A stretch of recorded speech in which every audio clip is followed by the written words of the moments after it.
بقى معاكي تشكيلة كنافة تحفة تحفة تحفة بجد. اتاكلت يعني ما اقولكيش، الاطباق اتمسحت بصراحة من جمالها وجمال طعمها. شايفة الكنافة كورنيه بالمانجا بالنوتيلا بالشوكولاتة، بصراحة اللي انتي عايزاه بقى تحفة تحفة تحفة، تستاهل منك ألف لايك بصراحة. ما تنسنيش في اللايك، وتعالي معايا بقى شوفي الجمال ده اتعمل ازاي، وازاي طلعت بالحلاوة دي تقدميها لضيوفك وتبهريهم. يلا. السلام عليكم ورحمة الله وبركاته. ازيكم يا حبايبي، عاملين ايه؟ معاكم مطبخ ما اقولكش. هنعمل مع بعض النهاردة طريقة عمل الكنافة اللي هي القراطيس. كنافة القراطيس بنشتري لها قرطاس، ده القرطاس بتجيبيه يبقوا 6 قراطيس على بعض، هم مش غاليين ولا حاجة. بتجيبيهم هنلف عليهم الكنافة، وهنعمل الكنافة القراطيسي، وهنعمل برضو كنافة زي الكب كيك كده، بس هنعملها بطريقة حلوة جدا هتعجبك ان شاء الله. بتشتري الكنافة من عند بتاع الكنافة، بتبقى بالشكل اللي انت شايفاه ده، لازم تكون شعر بالشكل ده، بحيث ان انا فرفرها كده، بحيث ان انا اجي الفها تبقى تستهلى معايا في اللف. تمام. واحاول ان انا افركها كده بحيث ان ايه، كنافه كلها تشعر معايا. طبعا انا جايباها كانت حلوه جدا عنده وناشفه وجميله، وساعه ما بتيجي توصلي البيت بتعرق معاكي بالشكل ده، مفيش مشكله خالص، بتفرفريها انتي بالوضع ده. تمام. هاخد بقى جزء جزء كده عشان نعرف نشتغل. اشيل دي كده عشان نعرف نشتغل. معايا سمنه بلدي على زيت. احنا عارفين ان دايما الحلويات زي ما قلت لكم بتحب السمنه البلدي، والكنافه حبي اخدميها بالسمنه تطلع معاكي حلوه. معايا كده. همسك بقى ايه القراطيس بتاعتي، قرطاس قرطاس كده، وهجيب معايا الكنافه بالشكل ده، ده اولها اهو، وهقوم لفه. همسك القرطاس من تحت بالشكل ده. تمام. هعمل قاعده له كده اهي، هعمل له قاعده كده، شايفه معايا اهو، وهم لفه كده كده، وهمشي بقى.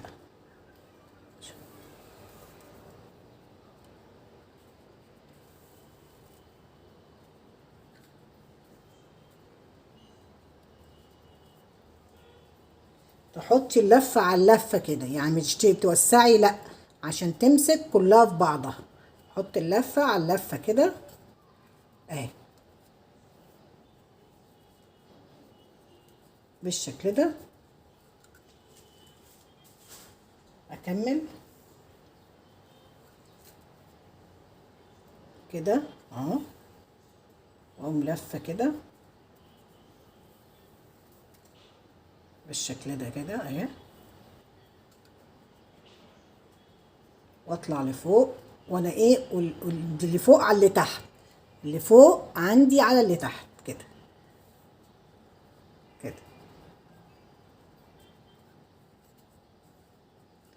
كده خلاص خلصت معايا القرطاس كله زي ما انت شايفه بالشكل ده.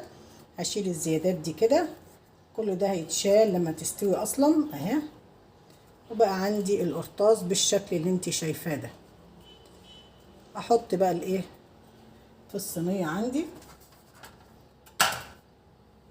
وارصه كده بالشكل ده اهي، واقوم لفه القرطاس كده كده. افرد الكنافه كده وامشي كده اهو، شايفه اهو، بفرد كده اهي، بفرد واقوم ايه ماشيه القرطاس كده اهو، شايفه اهو. افرد عشان ايه ما تبقاش عامله في بعضها اهي، واقوم ايه لفه كده اهي. كده خلاص اهو القرطاس معايا بقى زي ما انتي شايفه كده. هعمل بقى بقيه الكميه كلها بالشكل ده. امسك كده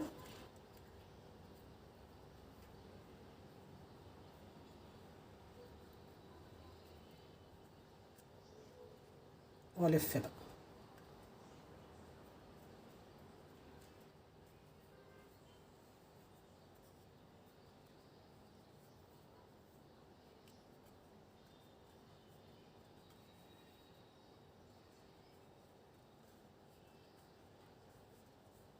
كده خلاص.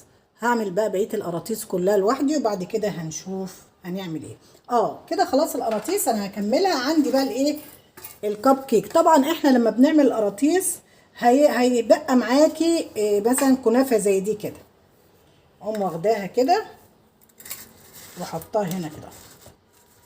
طبعا هيتبقى معانا كنافه كتير ما تنفعش تتعمل قراطيس، فاحنا هنقوم حاطينها في الكب كيك بالشكل ده. احاول ان انا اعملها كده، اعمل لها قاعده لانها تتحشى لما تطلع من الفرن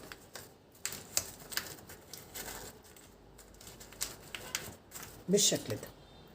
اهي شايفه. هعمل بقى كله بالشكل ده. اللي هيتبقى عندي هعمل بيه بقيه الكب كيك، وما نخلص هنشوف هنعمل ايه. فاصل ونواصل.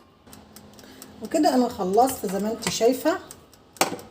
في عندي لو عندك اشكال من اللي هي بتاعه الطرت دي ممكن تحطي فيها برضو بالشكل ده، تعمليها كده اهي وتبقى حلوه جدا برضو في تشكيل الكنافه بتاعتنا. طيب هنعمل ايه دلوقتي بقى؟ هجيب بقى اللي انا عملته ده، معايا السمنه اهي. بسم الله. وهجيب السمنه بتاعتي وهنزل على القراطيس بالشكل ده. بسم الله. واملأ الايه، القرطاس بالسمنه كده.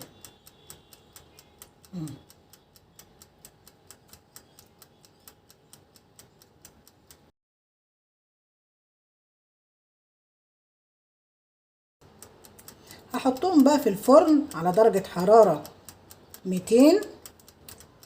عايزه تعملي الكنافه كلها بالسمنه الاول، وبعد كده تسكنيها عادي في التشكيلات اللي عندك، مفيش مشكله. كده خلاص انا ادخلهم الفرن، وان شاء الله لما يطلعوا معايا بالفرن هنشوف شكلهم بقى ايه. فاصل ونواصل. وكده يا حبايبي الكنافه بعد ما طلعت بالشكل اللي انت شايفاه ده، بس انا هسيبها تبرد عشان اعرف اشيلها من الايه، من الكورنيه بتاعها. تمام كده خلاص.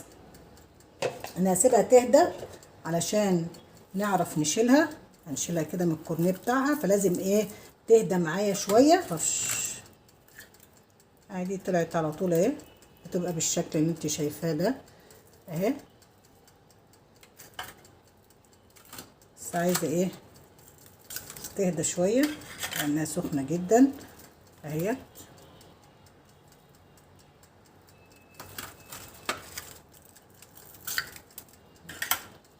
اهي هنشيل بقى كله بقى من الايه، من الكورنيه بتاعه. سخنه اللي عرفنا نشيلها نعرف نشيلها، التانية نسيبها تبرد وبعد كده هنشيلهم بقى ونشوف هنعمل ايه. فاصل. وكده يا حبايبي رجعنا تاني بعد ما خلاص احنا عملنا الكنافه، شلناها من الكب كيك بتاعها وشلناها من الكورنيه. هنعمل ايه؟ عندي هنا انا مسيحه شويه شوكولاته. دي شوكولاته سايحه، حطيت عليها معلقتين لبن وسيحتها في الفرن عندي. تمام. وعندي هنا ده شوكولاته نوتيلا برضو سيحتها. انا هستعملها الاول قبل ما استعمل اي حاجه علشان الشوكولاته عندي ما تجمدش. انا هجيب عندي الكب كده. بسم الله ما شاء الله. اعمل ايه، هحط الاول هنا عندي اللي بالنوتيلا بالشكل، وهحط برضو اللي عندي بالشوكولاته.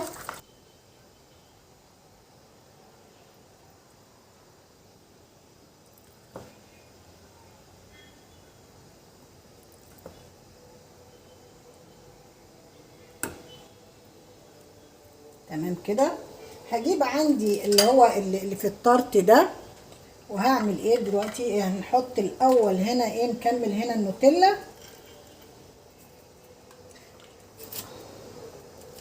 احط كريم شانتيه كده بالشكل ده، وهنا برضو كريم شانتيه، واحط عليهم مانجا عندي كده. تمام. احط على دي برضو اللي احنا عملناها بالنوتيلا ديت، هحط عليها برضو ايه، كريم شانتيه كده.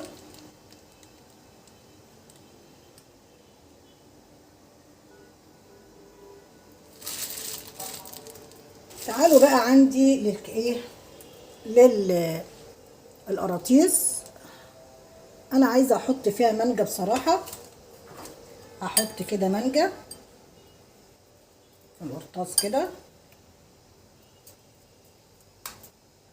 تمام.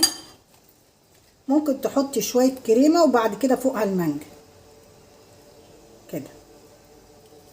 هنعمل ايه برضو كده، ايه، نحط كده حته كريمه صغيره كده، وندخلها جوه كده برضو عشان تبقى ايه، مليانه كريمه من جوه، ونحط عليها ايه، المانجا بتاعتنا كده. طبعا انت عايزاها فاضيه عادي بكلها كريم شانتيه، مفيش مشكله. عايزه تعبيها برضو نوتيلا، تحطي في قلبها نوتيلا، حطي، وحطي فوقها الايه، الكريم شانتيه برضو، ده اختياري يعني. بصي الحشوات دي اختياري. تمام كده. واحط على الوش برضو كده ايه، كريم شانتيه كده.